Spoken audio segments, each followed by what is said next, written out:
Bible గ్రంథంలో 2వ రాజుల గ్రంథం 21వ అధ్యాయంలో మనస్సే అనబడిన ఒక రాజుని గురించి మనం చదువుతున్నాం. ఈ మనస్సే దేవునికి విరోధమైన కార్యముల్ని చేసి దేవునికి విరోధముగా ఎంత భయంకరమైన పాపంని చేశారంటే 2వ వచనం నుండి 21వ అధ్యాయం 2వ వచనం నుండి 6వ వచనం వరకు మనం చదివినట్లయితే, He did evil in the sight of the Lord according to the abomination of the nations whom the Lord disposed before the sons of Israel. Israel ప్రజలకు ముందుగా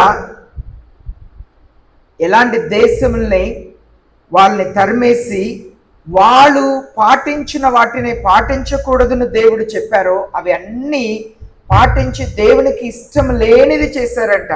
For he built the high places which Hezekiah his father had destroyed. హెజెకియా వాళ్ళ తండ్రి ఏదైతే పడగొట్టారో వాళ్ళన్నిటిని కూడా మరలా నిర్మాణించారంట. And he erected altar for Baal and for made and Ashtoreth as Ahab the king of Israel had done and worshipped all the hosts of heaven and served them. ఆకాశంలో సూర్యుడిని, చంద్రుడిని, నక్షత్రాలని పూజించారంట. అలాగే బయలు దేవతకు పూజ చేశారంట. అలాగే అసిరా అనే ఒక దేవతకు మరలా గుడిని కట్టారంట. He built an altars in the house of the Lord, of which the Lord had said, in Jerusalem I will build my name. ఎక్కడైతే సలమోన్ తను దేవాలయంని కట్టారో అక్కడ ఆయన పూజిస్తున్న దేవుళ్ళకి, అనగా అన్య జనులు, దేవుని ఎరగని వారు, దేవునికి ఎవరి మీదైతే కోపమో వారందరికీ కూడా అక్కడ బలిపీఠంని కట్టారంట. అలాగనే for he built altars for all the host of haven in 2 courts of the house of the Lord. దేవుని మందిరంలో ఆకాశంలో ఉన్న సూర్యుడు, చంద్రుడు ఇదే మన దేవుడు అని చెప్పి అలా దేవుని మందిరంలో బలిపీఠంని కట్టారంట. దేవుని మందిరంలో వచ్చి దేవుని నమస్కరించవలసిన ప్రజల్ని ఇలా అన్య దేవుడిని నమస్కరించేటట్లుగా చేశారంట. ఈ made his son pass through the fire. తన కొడుకుని నిప్పుని దాటి వెళ్ళేటట్లుగా చేశారంట. అనగా ఈనాడు కూడా చాలా మంది నిప్పు మీద నడిచి వెళుతుంటారు. అలాగనే ఉడుకుతున్న బియ్యంని ఒక పెద్ద పాత్రంలో బియ్యం ఉడుకుతుంటే వేడిగా ఉడుకుతున్న దాన్ని తీసి అలా నెత్తి మీద పోసుకుంటారు. అలాగనే ఒక వ్యక్తి అయితే నిప్పుని అంటించి ఒక గుడ్డని కట్టుకొని ఆ తల క్రింద ఆ నిప్పు మీద నుంచి ఉంటున్నాడు.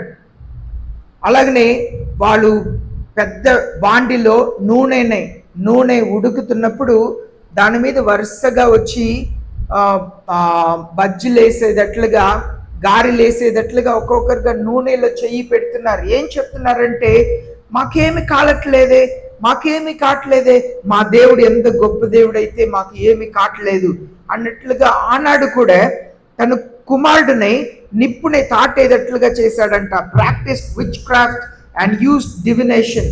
అనగా ఆనాడు మంత్రాలు చేసి పిల్లి శూన్యం అంటారు. అనగా చీకటి శక్తులతో మాంత్రిక పనులు చేస్తుంటారు. దాన్ని ఏమంటారు తెలుగులో? Dealt with mediums and spirits అంటే దెయ్యాలతో మాట్లాడేవారు. దెయ్యాలని పిలిపించుకొని అదే సోదిలు చెప్పించుకుంటారు. కొందరు ఎవరైనా పిల్లలు కనపడకపోతే దెయ్యాలు దగ్గర వెళ్ళి వాళ్ళ దగ్గర నా కొడుకు దొరుకుతాడా, నా కూతురు దొరికిద్దా, ఇలాంటి పనులు చేస్తుంటారు. మనం కూడా బైబిల్లో చూస్తున్నాం. సమూయేల్ని రప్పించమని సౌల్ రాజు తను వెళ్ళి వెతికినట్లుగా మనం చూస్తున్నాం. అలాగనే he did much evil in the sight of the Lord, provoking him to anger. దేవుని దృష్టిలో చాలా విషేదమైన ఘోరమైన పాపములను చేసి దేవునికి కోపముని తెప్పించారంట. ఇవి అంతా చేసుకుంటా వచ్చినా ఆయన మారు మనసు పొందలేదు. తర్వాత దేవుడు 15వ వచనం 16వ వచనంలో చెప్తున్నారు, because they have done evil in my sight and have not because they have done evil in my sight, నా దృష్టిలో నా ఎదుట వాళ్ళు చెడు పనులు చేశారు కనుక, and have been provoking me to anger since the day of their fathers came from Egypt even to this day. వాళ్ళ తండ్రులు ఐగుప్తు దేశం నుండి విడిచి వచ్చినప్పటి నుండి ఇప్పటి వరకు నాకు విరోధమైన పనులు చేసి నా కోపముని రేపుతున్నారు అంటున్నారు. ప్రొవోకింగ్ మీ టు యాంగర్, నా కోపముని వాళ్ళు రేపుతున్నారని చెప్పి 16వ వచనంలో చెప్తున్నారు. మోరోవర్ మనసే shed very much innocent blood until he had filled Jerusalem from one end to another.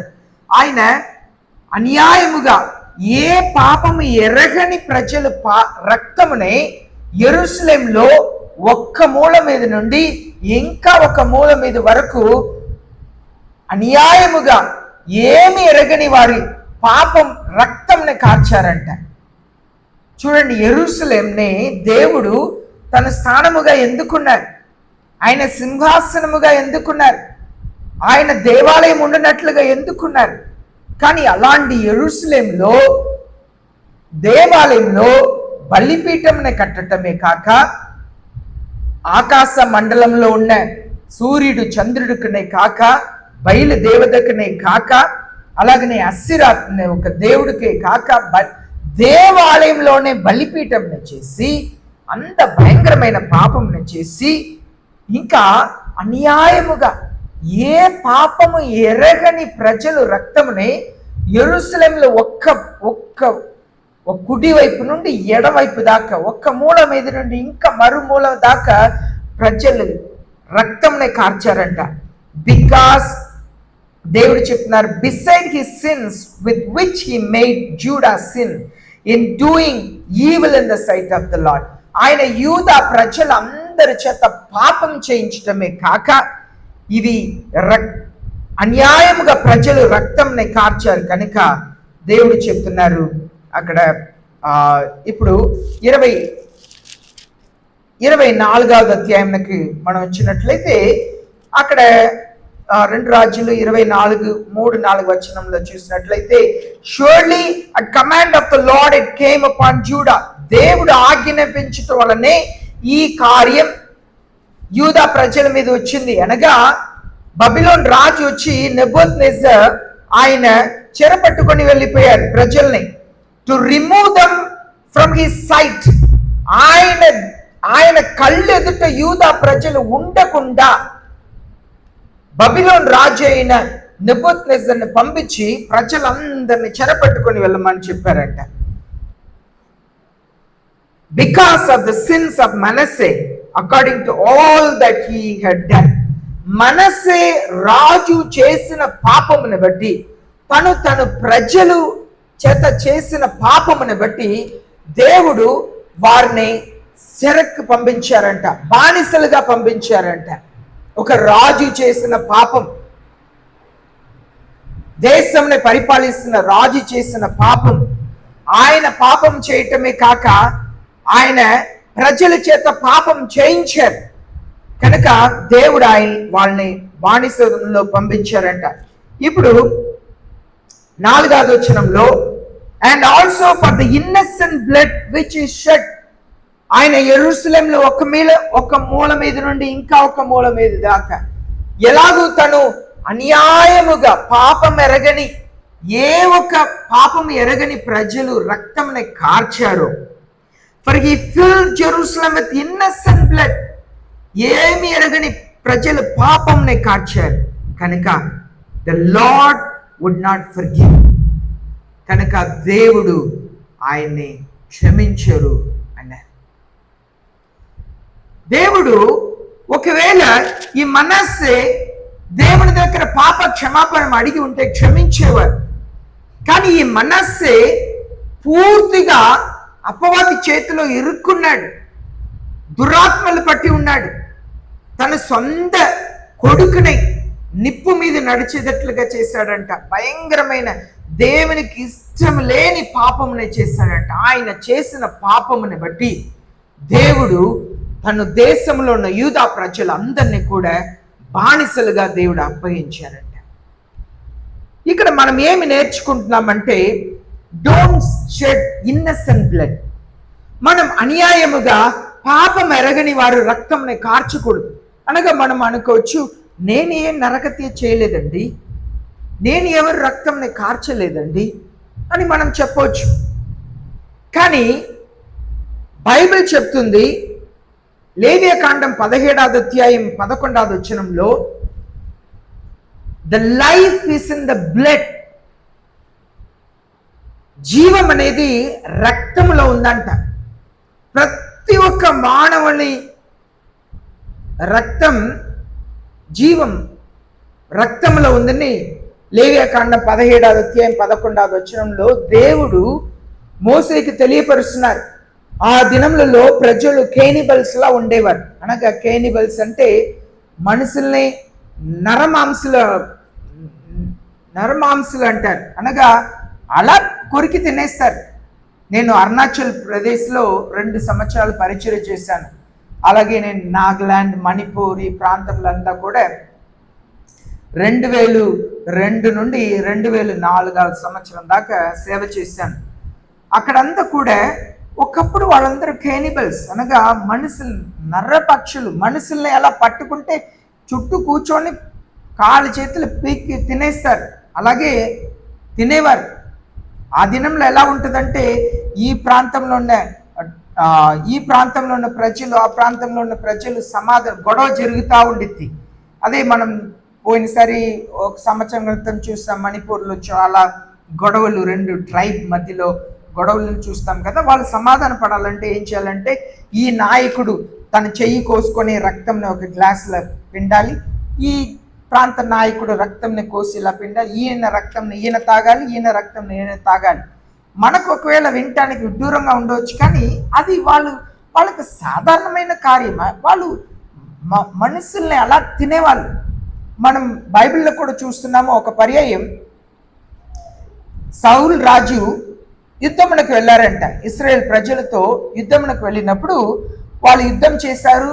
రాజుగారు ఏమి తినకూడదని చెప్పారు కనుక వాళ్ళందరూ యుద్ధం చేసి యుద్ధంలో విజయం జరిగింది. కానీ అలసిపోయి ఆకలితో ఉండటం వలన వాళ్ళు ఏం చేశారంటే, దొరికినట్లుగా అలా తినటం మొదలుపెట్టారు. రక్తముతో తినటం మొదలుపెట్టారు. మోసే కాలంలోనే దేవుడు రక్తముతో తినకూడదు, జీవం రక్తంలో ఉందని చెప్పినా కూడా ఆ సౌల్ రాజు కాలంలో వాళ్ళు అలా తిన్నారంట. అప్పుడు సౌల్ రాజుకి చెప్పిన వెంటనే ఆ పని చేయవద్దు, తీసుకురండి అని చెప్పి వాళ్ళు అప్పుడు వధించి రక్తంని కడిగి తిన్నారంట. అలాగే మనం చూస్తుంటాము, ఇదే 1వ రాజుల గ్రంథంలో ఆహాబ్ కాలంలో ఏం జరిగిందంటే, భయంకరమైన కరువు. ఒక గాడిద తలక మాంసం ఒక 500 రూపాయలకును, అలాగనే పావురం వేసే రెట్ట ఒక 50 రూపాయలకును అలా ప్రజలు తినేవారంట. అంత భయంకరమైన కరువు సమయంలో ఒకరోజు రాజు అలా గోడ మీద నడుస్తున్నప్పుడు 2 స్త్రీలు వచ్చి మాకు న్యాయం చేయండి అని అడిగారంట. ఏం చేయాలి అని అడిగితే, 2 కూడా విభచారులంట. ఈమెకు ఒక కొడుకున్నాడు, నాకు ఒక కొడుకున్నాడు. మేము 2 మాట్లాడుకున్నాం, ఈరోజు నీ కొడుకుని నేను తింటాను, రేపు నా కొడుకుని తింటామని మాట్లాడుకున్నాము. మా కొడుకుని మేము తినేసాము, ఈరోజు ఈమె కొడుకుని తీసుకెళ్ళి దాచిపెట్టేసింది అని సమస్య. రాజుగారు బట్టలని చెంపుకున్నారని మనం చూస్తున్నాం. అయితే రక్తం, జీవం రక్తంలో ఉంది. మనం అనుకోవచ్చు, మేము అలాంటి పాపంని చేయట్లేదు కదా, మేము ఎవరి రక్తంని కార్చట్లేదు కదా. ఈనాడు నరగతీలు జరుగుతూనే ఉన్నది. రోజు భార్య భర్తను చంపటం, భర్త భార్యను చంపటం. మొన్న ఒక న్యూస్ వింటున్నాను, 3 పురుషులతో తల్లి పాపం చేస్తుంటే బిడ్డ ఏడుస్తుందని ఆమెను ఏం చేయాలని తెలియక మందు కలిపి ఆమె బిడ్డ నోట్లో పోసి చంపారంట. ఒక తల్లి విభచారం చేయటానికి కూతుర్ని చంపటం, భయంకరమైన వార్తల్ని మనం చూస్తున్నాం. అయితే రక్తం అనేది మనకు మన మంచి పేరుకు సమానం, జీవమునకు సమానం. రక్తం అనేది జీవమునకు సమానం. జీవం మన జీవమునకు సమానం. జీవం మన మంచి పేరుకు సమానం. సామెతలు 22వ అధ్యాయం 1వ వచనంలో మనం చూస్తున్నాము, మంచి పేరు గొప్ప ధనము కంటే గొప్పది. మంచి పేరు గొప్ప ధనము కంటే గొప్పది. అనగా ఎంత ధనం ఉన్నా కూడా మంచి పేరు లేకపోతే విలువ ఉండదు. మనకు విలువ కలిగిన జీవితం మనం జీవించాలంటే మంచి పేరు చాలా ప్రాముఖ్యం. ఎంత ఆస్తి ఉన్నా, ఎంత డబ్బు ఉన్నా, ఎంత పేరు పలుపాళ్ళు ఉన్నా మనకు మంచి పేరు అనేది చాలా చాలా ప్రాముఖ్యం. అలాగే సామెతలు 25వ అధ్యాయం 9వ వచనంలో చూస్తున్నాము, నిజముగా ఒక వ్యక్తి మరొక వ్యక్తిని ప్రేమిస్తుంటే ఆ వ్యక్తి మற்ற వ్యక్తి రహస్యంని బయట పెట్టకూడదంట. రహస్యంని బయట పెట్టకూడదంట. బైబిల్ చెప్తుంది, don't reveal the secret of another. మరొకని రహస్యంని నువ్వు బయట పెట్టవద్దు అని దేవుని వాక్యం సెలవిస్తుంది. ఎందుకు ఇతరు రహస్యంని బయట పెట్టకూడదు? ఆ వ్యక్తి పేరు పాడైపోయింది. నువ్వు ఇతరు రహస్యంని బయట చెప్తున్నప్పుడు ఆ వ్యక్తి పేరు పాడైపోతుంది. ఆ వ్యక్తిని చెడు దృష్టితో ప్రజలు చూస్తారు. వాళ్ళ మీద ఉన్న గౌరవం పోయిద్ది, వాళ్ళ మీద ఉన్న అభిప్రాయం పోయిద్ది, మంచి మనస్సు పోయిద్ది. కనుక వేరే ఒక వ్యక్తి రహస్యంని బయట చెప్పకూడదంట. అలాగనే 1 పేతురు 4వ అధ్యాయం 2వ వచనంలో చూస్తున్నాము, ప్రేమ అనేకమైన పాపముల్ని కప్పిద్దంట. మనకి నిజంగా ప్రేమ ఉంటే మనం ఒక వ్యక్తి పాపంని ఇతరులతో మాట్లాడమంట, ఇతరులకు చెప్పమంట. ఎందుకంటే ప్రేమ ఆ పాపంని కప్పిద్దంట. అనేకమైన the love covers multitude of since. అనేకమైన ఒక్క పాపం 2 పాపంనే కాదు, అనేక పాపముల్ని కప్పిద్దంట. ఎందుకు? నేను ఆ సంఘటనని, ఆ రహస్యంనే, వాళ్ళు చేసిన పాపంని నేను వేరే వాళ్ళకి చెప్తే వాళ్ళ పేరు పాడైపోయింది, వాళ్ళ మీద ఉన్న అభిమానం పోయింది, వాళ్ళ మీద ఉన్న అభిప్రాయం పోయింది. కనుక నేను ప్రేమిస్తున్నాను కనుక వాళ్ళు పాపమే చేసి ఉన్నా, వారు చెడే చేసి ఉన్నా వాళ్ళని గురించి నేను బయట మాట్లాడాను. కానీ మనం ఏం చేస్తున్నామంటే చాలాసారి నింద వేస్తున్నాం. వి బ్లేమ్ ద ఇన్నసెంట్. మన అన్యాయముగా ఇతరుల్ని ఏమి తెలియకపోయినా, ఏమి చూడకపోయినా చూసినట్లుగాను చేసినట్లుగాను చెడు ప్రచారం చేస్తాం.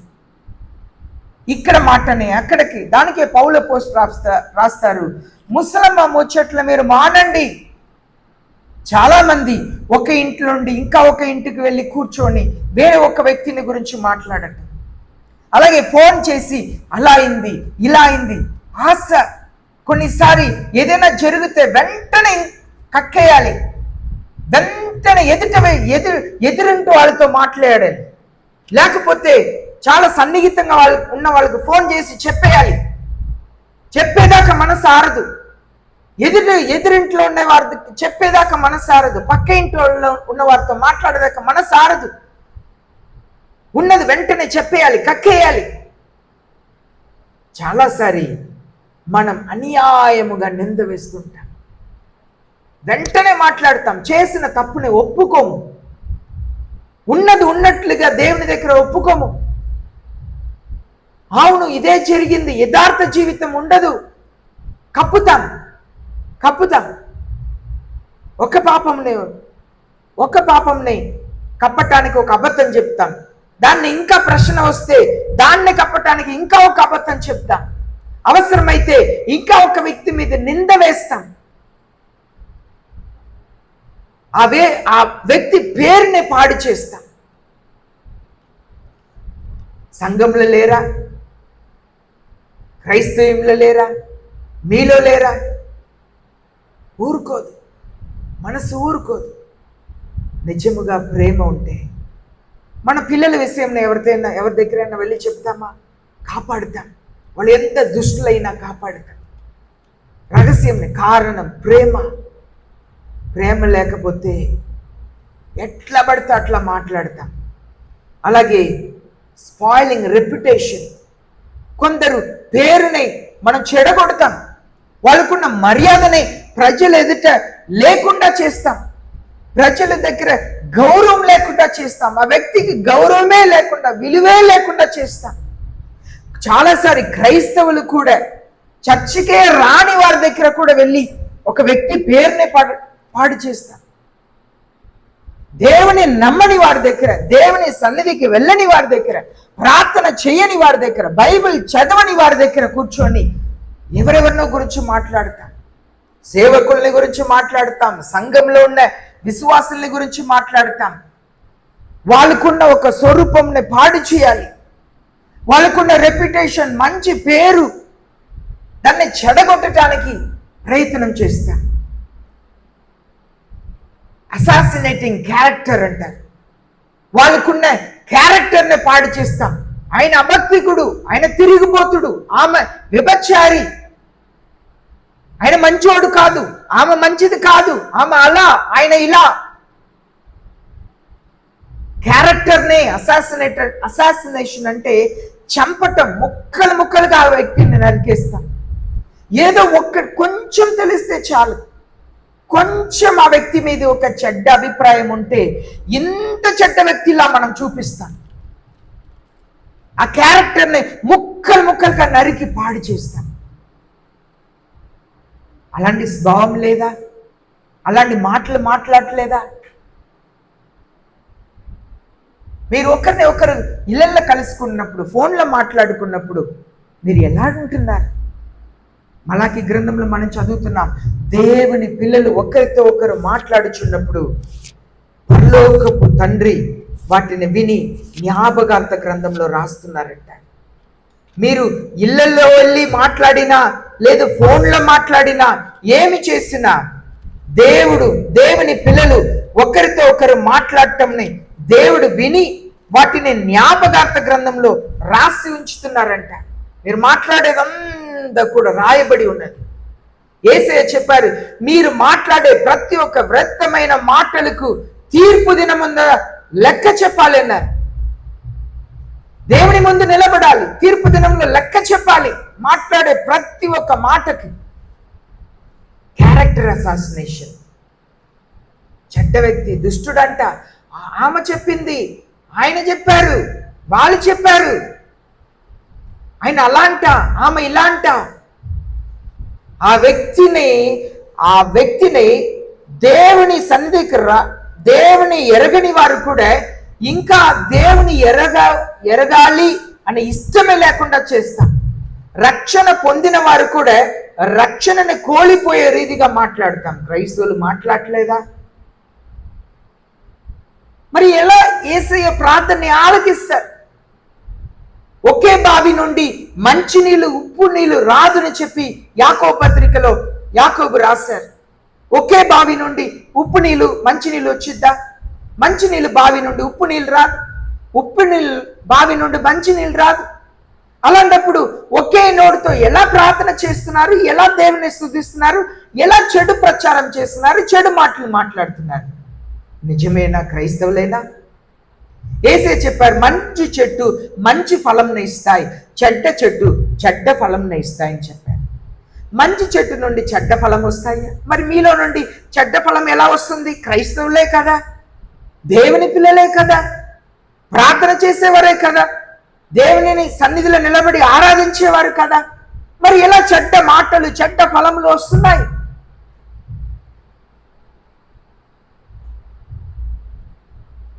అయితే మీ బావిలో ఉప్పు నీళ్ళైతే ఆదివారం దేవుని సన్నిధికి వచ్చిన, మీ ఇళ్లలో మోకరించి ప్రార్థన చేసిన మంచి నీళ్ళు ఎలా వస్తాయి?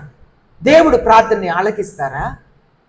లేదు మీ స్తుతి ఆరాధనను యేసే అంగీకరిస్తారా?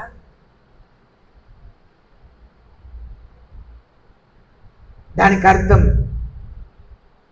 మీలో ఆ వ్యక్తి మీద ప్రేమ లేదని అర్థం. ప్రేమ కలిగిన వారు పాపముల్ని కప్పుతారంట, ప్రేమ లేని వారు పాపముని ప్రచారం చేస్తారంట. ఫోన్ చేసి ప్రచారం చేస్తారు, పని చేసే చోట్ల కూర్చొని సంబోధిస్తారు. కారణం ఏంటంటే ప్రేమ లేదు. ప్రేమ లేదు కనుక విచ్చలవిడిగా మాట్లాడతారు. ప్రేమ ఉంటే love covers multitude of since, అనేక పాపముల్ని కప్పుతుంది. 1 పేతురు 4:8 చదువుతున్నారు. ప్రేమ ఉండాలి. ప్రేమ లేదు, స్కాండలైజింగ్ ద నేమ్. ఒక వ్యక్తి పేరుని చెడుపుతాం, ఆ వ్యక్తి పేరు వింటేనే అసహించుకునేటట్లుగా మనం ప్రచారం చేస్తాం ప్రజలకు. ఆ వ్యక్తి పేరుని చెడిపేస్తాం. ప్రజల మనసులో ఆ వ్యక్తిని ఒక చెడ్డ వ్యక్తిలా మనం క్రియేట్ చేసేస్తాం. ఎక్కడి నుండి ఆశీర్వాదం వచ్చింది? ఎక్కడి నుండి ప్రార్థన చేసే వింటారు? అయ్యో, నేను ప్రార్థన చేసినా నాకు జవాబు రావట్లేదు. ఎలా వచ్చింది? అయ్యో, నాకు ఆశీర్వాదమే రావట్లేదు. ఎలా ఆశీర్వాదం వచ్చింది? Spreading rumours. రూమర్స్ అనగా నిజమును కనుక్కోకుండానే ఆ వ్యక్తిని అందరికీ ప్రచారం చేస్తాం. లేనిపోయిన మాటలంతా చెబుతాం. మనల్ని మనం గొప్ప వ్యక్తిగా ఎంచుకుంటాం. నేను పరిశుద్ధురాలని, నేను పరిశుద్ధుడిని. నీ అంతరంగ రహస్యమును దేవుడు ఎరిగి ఉన్నారు. నువ్వు ఇతరుల్ని క్షమించలేకపోతే, ప్రేమించలేకపోతే నీ గత జీవితం అంతా దేవుని దగ్గర కూర్చున్నది. యేసయ్య చెప్పారు, నీ పాపము నేను తూర్పుకు పడమరపుకు ఎంత దూరమో అంత దూరంలో పడేస్తున్నాను. నీ పాపమును ఎన్నడూ నేను గుర్తు తెచ్చుకుని ఉన్నారు. I cast your sins as far as the east is from west. నేను పాతాళంలో నీ పాపమునే పడేస్తున్నాను అంటున్నారు. I will never remember your sin. నీ పాపమును ఎన్నడూ జ్ఞాపకం చేసుకున్నాను చెప్పారు, కానీ నీ పాపముని మరిచిపోతాను యేసయ్య చెప్పలేదు. నీ పాపముని నేను జ్ఞాపకం ఉంచుకోను యేసయ్య చెప్పారు, కానీ నీ పాపముని నేను మరిచిపోతాను యేసయ్య చెప్పలేదు. దానికి అర్థం ఏం తెలుసా? యేసయ్య చెప్పారు, మీరు ఇతరుల్ని క్షమించని ఎడల మీ పరలోకపు తండ్రి మీ పాపములను క్షమించరు అన్నారు యేసయ్య. మీరు ఇతరుల్ని క్షమించని ఎడల మీ పరలోకపు తండ్రి మీ పాపములను క్షమించరు. దానికి అర్థం ఆయన పాపముల్ని మరిచిపోలేదు, జ్ఞాపకం తెచ్చుకోను అని చెప్పారు. ఆయన మరిచిపోలేదు, అన్నీ ఆయన మైండ్లో ఉంది, కానీ జ్ఞాపకం మనకు తెచ్చుకోరంట. మనం చేసే పాపం వలన దేవుడు సమస్తమునే మరలా జ్ఞాపకమునకు తీసుకొస్తాడు.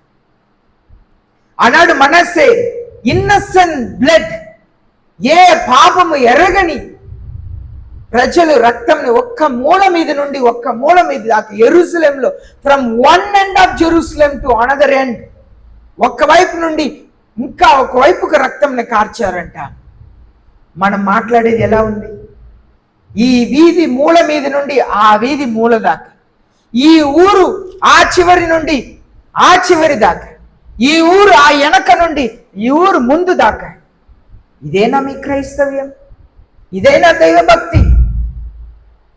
ఇదేనా క్రైస్తవురాలంటే? క్రైస్తవులంటే ఇదేనా? మనం అన్యాయముగా రక్తంని కార్చట్లే, కానీ ఒక వ్యక్తి ప్రాణంని, జీవముని పాడు చేస్తున్నా, చంపుతున్నా. అక్కడ యేసయ్య చెప్తున్నారు, he would not forgive his sin. మనస్సేకు పాప క్షమాపణ లేదన్నారు. మనస్సేకు పాప క్షమాపణ లేదన్నారు దేవుడు. 2వ రాజుల గ్రంథం 2వ రాజుల గ్రంథం 24వ అధ్యాయం 6వ వచనంలో అదే మనం చదువు.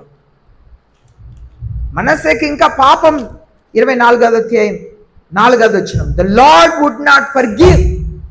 దేవుడు ఆయన క్షమించరు అన్నారు. కారణం ఏం తెలుసా? మనస్సు చనిపోయే వరకు కూడా పశ్చాత్తాపడలేదండి.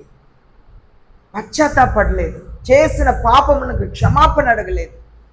ఈనాడు మనం కూడా ఎలా ఉన్నామంటే ఏమైతా అని మనకు దేవుని సన్నిధిలో పశ్చాత్తాపడట్లేదు, కన్నీళ్ళు కార్చి ప్రార్థన చేయట్లేదు. అయ్యో, నాకు ఈ పాప క్షమాపణ లేకుండా పోతానా? నాకు దేవుని కృప కావాలి, దేవుని క్షమాపణ కావాలి, యేసయ్యా నన్ను క్షమించండి నేను దేవుని సన్నిధిలో మనం అడగట్లేదండి. యేసయ్య మన పాపములను క్షమించుటకు సిలువలో మరణించాడు. యేసయ్య మన పాపములను క్షమించుటకు సిలువలో మరణించాడు. యేసయ్య రక్తం కార్చి మరణించాడు. ఆయన ప్రేమ చాలా గొప్పది.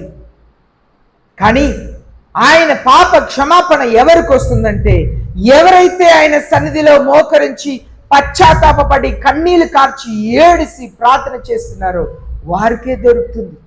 కానీ ఈనాడు మన హృదయం ఎలా అయిపోయిందో తెలుసా? కఠినమైపోయింది. ఒకప్పుడు వాక్యం వింటున్నప్పుడు వాక్యం హృదయంలో గుచ్చుకొని వాళ్ళు ఏడిసి పాప క్షమాపణ అడుగుతారట. ఈనాడు పౌలు అపోస్తలుడు రాస్తున్నారు, దే హార్ట్ బికమ్ కేర్లెస్.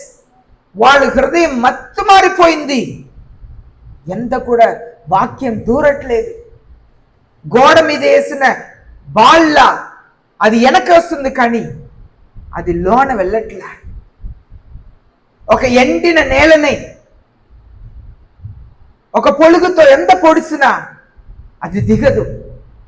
అక్కడ ఒక బకెట్ నీళ్లు పోసి అలా పారత తీస్తే సులువుగా వచ్చేసింది.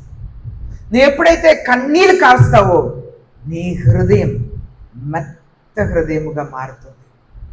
నీ హృదయం నిన్ను కఠినపరుస్తున్నప్పుడు దేవుని వాక్యం అక్కడ పనిచేయదు. యూదా ఇస్కరియోతు శ్రేష్టమైన మంచి సంఘములో ఉన్నాడు, గొప్ప వర్తమానం విన్నాడు, కానీ తన హృదయం కఠినముగానే ఉన్నది చివరి వరకు. ద బెస్ట్ చర్చ్, యేసయ్య శిష్యుడితో పాటు మంచి సంఘములో ఉన్నాడు, మంచి వాక్యం విన్నాడు. ఆ పాస్టర్ గారు చేసిన అద్భుతములంతా చూశారు, యేసయ్య చేసిన అద్భుత కార్యములంతా చూశాడు, కానీ తన హృదయం మాత్రం చివరి దాకా కఠినంగానే ఉంది. యేసయ్య మాట ఆయన హృదయంలో దూరలేదు. యేసయ్య ప్రసన్నత ఆయన మార్చలేదు. మంచి శ్రేష్టమైన సంఘములో ఉన్నా కూడా ఆయన మారలేదు. ఈనాడు చాలా మంది అలాగే సంఘములో ఉన్నారు. యూదా ఇస్కరియోతులా ద బెస్ట్ చర్చిలో శ్రేష్టమైన సంఘములో ఉన్నా కూడా నీ జీవితం మారలేదంటే నువ్వు భయంకరమైన కాలు జారే చోటులో ఉంటున్నావని, నువ్వు భయంకరమైన జీవితం జీవిస్తున్నావు అర్థం. అదే సంఘములోనే పేతురు ఉన్నాడు. అదే బోధకుని దగ్గరే పేతురు మాటని విన్నారు. అదే బోధకుని దగ్గరే మంచి మాటల్ని కూడా విన్నారు, అద్భుతములని కూడా చూశారు. పేతురు ఒక పర్యాయం కాలు జారి పడ్డాడు. యేసయ్య ఒక పర్యాయం చెప్పారు, in this adulterous generation if anyone denies me I will deny him before my Father and before his angels అన్నారు. ఈ విభచార సంతతి ఎదుట నన్ను గురించి ఎవరైనా సిగ్గుపడినట్లయితే నేను నా పరలోకపు తండ్రి ఎదుట, తన దేవదూతల ఎదుట సిగ్గుపడతా అన్నారు. పేతురు యేసయ్యని గురించి సిగ్గుపడ్డాడు. అవును, యేసయ్యని నాకు తెలుసని చెప్పటానికి సిగ్గుపడ్డాడు. కానీ ఆయనకు దొరికినది క్షమాపణ. కారణం ఆయన పశ్చాత్తాపడ్డాడు, హృదయం పగిలి ఏడిశాడు, యేసయ్య కొరకు వేచి ఉన్నాడు. ప్రియమైన దేవుని జనమా, మీరు సంఘంలో ఉన్నప్పుడు మౌనముగానే ఉన్నారు, కానీ మీరు ఇళ్లల్లో ఉంటున్నప్పుడు, చర్చ్ నుండి బయట వెళ్ళినప్పుడు మీరు ఎలాంటి మాటలు మాట్లాడుతున్నారు? ఏం పలుకుతున్నారు? ఎవరిని గురించి మాట్లాడుతున్నారు? కొన్నిసారి మన మాటలు అందరూ నలుగురు వింటారని చెప్పి మనం ఇలా చేయొద్దు, మనం ఇలా చేస్తాం, నా మాట మీదే నడవాలి అన్నట్లుగా మనం ప్రవర్తించుకొని మాట్లాడుతున్నాం. అందరూ నా స్వాధీనంలో ఉండాలి, మనం అందరూ కలిసి ఇలా చేయొద్దు, ఇలా చేయొద్దు, వెళ్ళొద్దు, మాట్లాడొద్దు, చేయొద్దు. మారు మనసు పొందకపోతే ఆ దెబ్బ భయంకరంగా ఉండిద్ది. దేవుని వాక్యం సెలవిస్తుంది, ఆ మహా దేవుని చేతిలో పడటం భయంకరమని ఉంది. జాగ్రత్త పడాలి. నేను గొప్ప వ్యక్తి, నేను చెప్తే నలుగురు వింటారు, నా మాట ప్రకారమే ప్రజలు నడుస్తారు, సంఘం నడిచిద్ది, అందరూ కూడా నా మాట వింటారు, నేను గొప్ప వ్యక్తిని తలంచుకుంటున్నావా? దేవుని చేతిలో పడటం భయంకరం. నిన్ను నువ్వు తగ్గించుకోకపోతే, నీ మాటల్ని బ్రతుకుని నువ్వు మార్చకపోతే దేవుని ఉగ్రత వచ్చింది. దేవుని ఉగ్రత, దేవుని ఉగ్రతని నీ మీద, నువ్వు కుటుంబం మీద నువ్వు సంపాదించుకోవద్దు, నీ బంధువుల మీద సంపాదించుకోవద్దు. మనస్సే తన జీవితంలో చేసిన పాపముని బట్టి తన కుటుంబం మీదకును యూదా ప్రజలందరికీ దేవుని శాపముని తీసుకొచ్చారట. అదే దేవుడు 3వ వచనంలో చెప్తున్నారు, surely at the command of the lord it came upon JUDA. తను చేసిన పాపం తన కుటుంబం మీద, యూదా ప్రజలందరి మీద వచ్చిందంట. నీ చేసే పాపం నీ భర్త, పిల్లలు, భార్య, పిల్లలు, నీ బంధువులను ఒక్కరిని కూడా వదిలిపెట్టదు. దేవుని ఆశీర్వాదం కావాలంటే పశ్చాత్తాపడాలి. దేవుని దగ్గర పాపముని ఒప్పుకొని యేసయ్యా నన్ను క్షమించండి ప్రభు అని అడగాలి. యేసయ్యా ఎందుకు తెలుసా, సిలువలో 2 చేతుల్ని ఇలా చాపి ఆయనకి మేకుని కొట్టారు. ఆయన చివరి వరకు, మరణించే వరకు ఆయన 2 హస్తములను చాపి ఆహ్వానిస్తానే ఉన్నారు, ప్రజలు ఆహ్వానిస్తానే ఉన్నారు. ఒకవేళ నీ జీవితంలో ఇలాంటి మాటలు నువ్వు వినకపోయి ఉండవచ్చు. ప్రియమైన సంగమా, మారు మనసు పొందుతాం, యేసయ్య కాళ్ళ మీద పడతాం. ఒకవేళ నీ హృదయంలో నిన్ను నువ్వు హెచ్చించుకుంటున్నావో ఏమో, నువ్వు ఒక నిర్ణయం తీసుకుంటే అందరూ దాన్ని పాటించాలని భావన నీకుందో ఏమో, దేవుని దగ్గర క్షమాపణ అడుగు. Don't shed innocent blood. అన్యాయముగా మాట్లాడి, అన్యాయమైన కార్యములను చేసి దేవుని క్షమాపణని పోగొట్టుకోవద్దు. ప్రియమైన సంగమా, పరిశుద్ధ ఆత్మ దేవుడు మీతో మాట్లాడుతున్నారు. నువ్వు స్పందిస్తే యేసయ్య నిన్ను కనికరిస్తాడు. అలాగనే యూట్యూబ్లో ఈ మాటలను వింటున్న సహోదరుడా, సహోదరి, నీకు యేసయ్య ఇలాంటి ఒక అవకాశం ఇస్తున్నాడు. మారు మనసు పొందు, యేసయ్య నిన్ను క్షమిస్తాడు. పరలోకపు తండ్రి దామే అటు కృపను అనుగ్రహించింది గాక. తలలోంచి ప్రార్థన చేస్తాను. మహాప్రేమ కలిగిన మా పరలోకపు తండ్రి, పరిశుద్ధమైన దేవా, ఎన్నో పర్యాయం మనస్సే అయ్యా ఏ పాపం ఎరుగని ప్రజలు పాపం రక్తమునే ఒక మూల నుండి ఇంకా ఒక మూల దాకా యెరూషలేమంతా చింతాడు మీ వాక్యం సెలవిస్తుంది.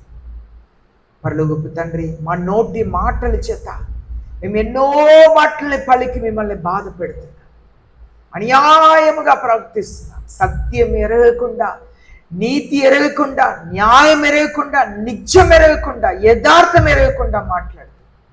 అయ్యా మమ్మల్ని క్షమించండి, మా సంఘంని క్షమించండి. ఈ వాక్యంని యూట్యూబ్ ద్వారా వింటున్న ప్రతి ఒక్కరిని కూడా క్షమించండి. ఎవరైతే అయ్యా నన్ను క్షమించండి యేసయ్యా, మీ రక్తముతో నా పాపముల్ని కడగండి, నాకు మీ క్షమాపణ కావాలని అడుగుతున్నారు, వారందరినీ కూడా మీరు కనికరించమని యేసయ్య నామంలో ప్రార్థిస్తున్నాం పరలోకపు తండ్రి. ఆమేన్. దేవునికి స్తోత్రం.